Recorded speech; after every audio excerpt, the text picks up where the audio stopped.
নিশ্চিন্তপুর গ্রামের শেষ প্রান্তের একটি গাছে 3টি শাকচুন্নি বাস করত। তাদের নাম হলো কুনকুনি, ভুনভুনি এবং ঢুনঢুনি।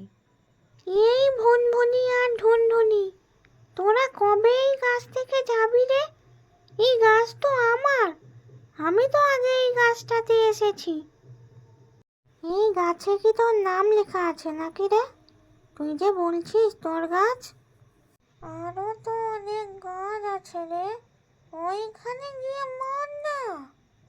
মরে আর কি হবে, মরে তো ভূত হয়েই আছি। না চল, একটা মানুষ খুঁজে আসি। হ্যাঁ চল।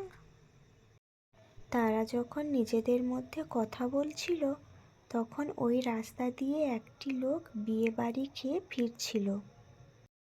ওই তো একটা মানুষ আসছে, চল ওকে ধরে খাই।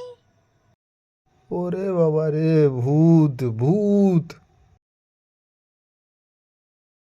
ভুনভুনি আর ঢুনঢুনি, আমি কিন্তু মানুষটার মাথা খাবো।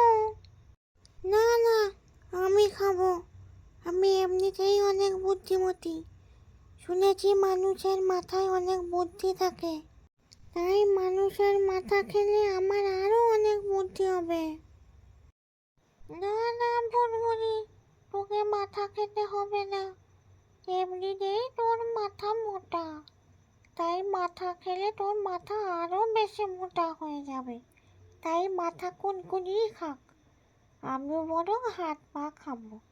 মানুষের হাত পায়ে অনেক বেশি শক্তি, তাই হাত পা খেলে আমার গায়েও শক্তি হবে।